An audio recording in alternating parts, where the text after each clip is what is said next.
Imagine a Korea that was never divided. And imagine that everything began because of one man. A young negotiator named Han Ji-seok. The man who changed the fate of a peninsula. When Japan surrendered in 1945, chaos swept across Korea. Cities in ruins, families displaced. The Allies prepared to divide the land into two zones, north and south. A line on a map that would shape decades of conflict. But standing in a crowded meeting room in Seoul was Ji-seok, a 32-year-old scholar who spoke both English and Russian. A man who had been jailed 3 times for joining the independence movement. He wasn't a general. He wasn't a powerful politician. He was simply a young negotiator who believed one thing. If Koreans don't decide for themselves, the world will divide us forever. During a tense Allied conference, where the US and the Soviet Union were quietly planning to split the peninsula, Ji-seok stepped forward, breaking the role of interpreter, and said a single, fearless sentence. Korea has suffered enough. Give us one chance to build ourselves, united. The room fell silent. No one expected a young Korean to speak at all, let alone challenge 2 superpowers. But something in his voice, tired, steady, determined, made the Americans and Soviets agree to an unprecedented compromise. A single provisional government for the entire peninsula. No northern zone. No southern zone. Just one Korea.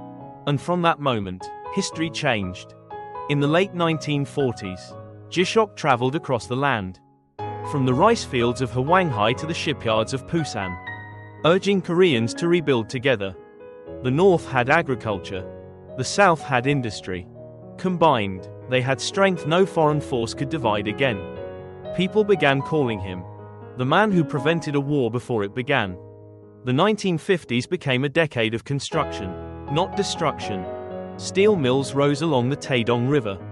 Electricity spread across both regions. Shipyards expanded. Agriculture modernized so quickly that famine never took root. Koreans had a shared mission. Rebuild a future worthy of a united homeland. In the 1960s, Ji-seok pushed for a nationwide education reform. He traveled to schools, spoke to teachers, and repeated one phrase.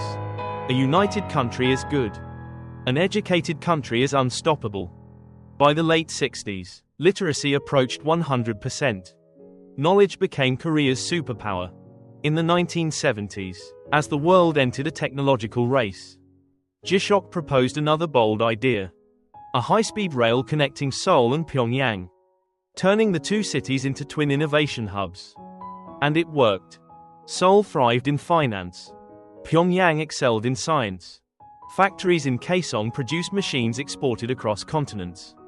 No authoritarian regime. No isolation. Just a united people pushing forward together. When the Soviet Union collapsed, Korea didn't crumble. It surged ahead. Its balanced economic model, once doubted, became a global case study. By the early 2000s, Korea had become a diplomatic bridge between East and West. No DMZ. No nuclear crisis. Only open highways, bullet trains, and the free flow of ideas. And every year, the now elderly Han Ji-seok took long walks along the place where the 38th parallel would have been. He watched children run across the open fields. That might have been a battlefield in another timeline. He would smile softly and say, "All this, because we chose to talk, not fight." By 2040, Korea had become one of the world's strongest economies.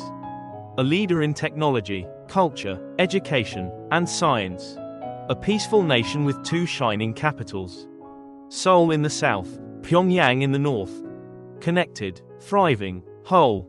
History books described Han Ji-seok not as a ruler, not as a soldier, but as a man whose courage changed everything.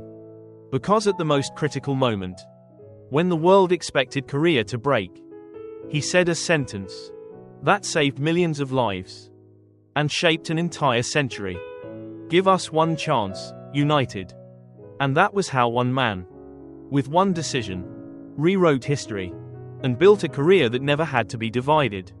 A Korea that was peaceful, prosperous, and whole.